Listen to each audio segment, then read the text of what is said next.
controls, as you've guessed by the title of this video. So what I'm going to do, I'm going to talk you through hand controls, how they work, different types of hand controls, and what you need to do to go about getting hand controls if you need them. Now, first things first, hand controls have to be fitted by a professional. There's no, oh, I'll have a go myself, do this, that and the other, because if you don't have hand controls fitted by a professional and you happen to be in a crash and an insurance claim, your insurance company will not pay out if you fitted them. So that is rule number one. Yeah, I know it's dearer to buy hand controls from a professional and then come out and fit it rather than just getting some portable ones, but one, the portable ones don't work on a Mini, and two, if you've ever driven with portable hand controls, they are sketchy, like super sketchy. So a set of hand controls like the ones I've got, I know people are going to want to ask how much it is and this and that, so you're looking anywhere between 500 and 600 quid for a set of hand controls. There was exactly the same price on the red Mini, exactly the same price on the blue Mini, and exactly the same price on the Golf, and exactly the same on the work van. So anywhere between 500 and 600 quid you're looking at, give or take a couple of quid. So what I'm going to do, I'm going to spin the camera around and just get it set up so you can see how the operation works with them, and we'll crack on. Now, there's various different types of hand controls. There's manual hand controls, there's electronic hand controls, there's various different levers and attachments you can get, whether you've just got physical leg impairments, whether you've got physical hand impairments. So for someone who's got a higher level spinal cord injury than what I've got, you may be affected in your hands, so obviously trying to grip onto that would be a bit of a challenge, so you can get all different types of hand control attachments that go on there. Now, the ones that I choose to drive with are what's called a push-pull hand control. The way they work is if you pull the hand control towards you, like so, you'll see the accelerator move down and obviously accelerate the car, or move the gas pedal if you're American, and rev the motor. And obviously, and then by pushing the hand control away from you, that then applies the brake. So if an able-bodied person was to get into this car, you could drive this car with your feet as normal. When you're accelerating, you wouldn't see the hand control move, like so. So if you was to accelerate like so, you see the hand controls move. Now if you was to press the brake, unfortunately, because of the way the brake's designed and it's a straight metal bar, there's no flexing like the cable what it is on a normal accelerator pedal. That does move. Now you're probably thinking, how do you do the clutch? I don't have a clutch. So this is actually an automatic car, which leads me on to a comment that I got on on my first YouTube video, asking what do I think about the automatic box.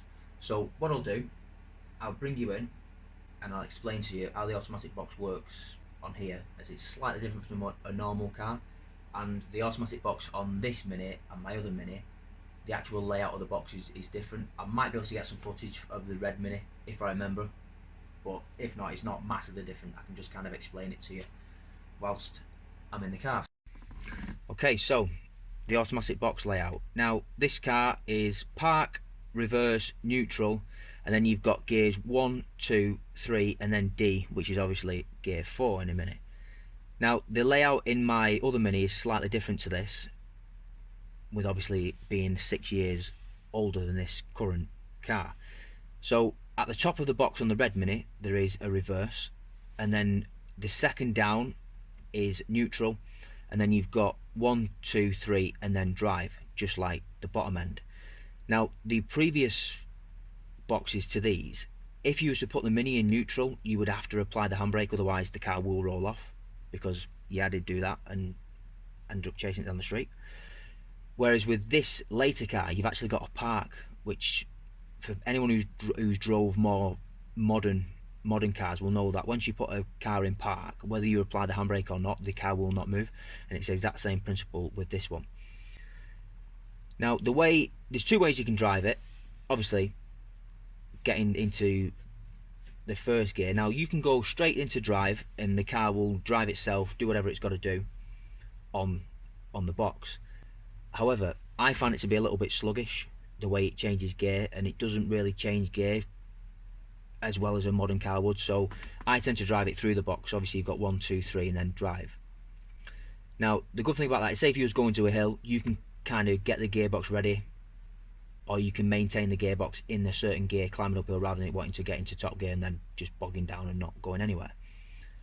There's a couple of people say to drive it through the box is a little bit more beneficial to the gearbox rather than letting the gearbox decide what it's going to do. Now, I don't know. I've not really done an awful lot of miles in my car, so I don't really know how much it affects the gearbox.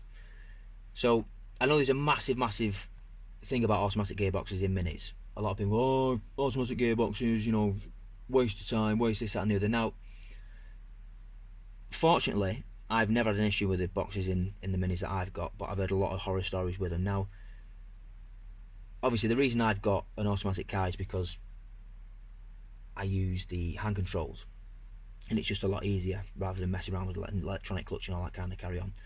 Now, if worst case scenario, if your automatic box goes in your car, they're not that much more expensive than a traditional manual box. So there's a company down in Cannock, just off the M6, who do classic car gearboxes and like rebuild and refurbish and all that. So if I was to take the gearbox out of this car, send it down with a torque converter, they'd do a full gearbox rebuild for 925 quid, which in the grand scheme of things, I don't think it's too bad, because if I was to buy a manual Mini, the hand controls for the electronic clutch would be £2,000 upwards, so I might as well just get another box, get it refurbished, and I'll get at least 20-30,000 miles out of it, and obviously not have the hassle of changing gear all the time. So that's the way I'd do it. So that's how the automatic box works.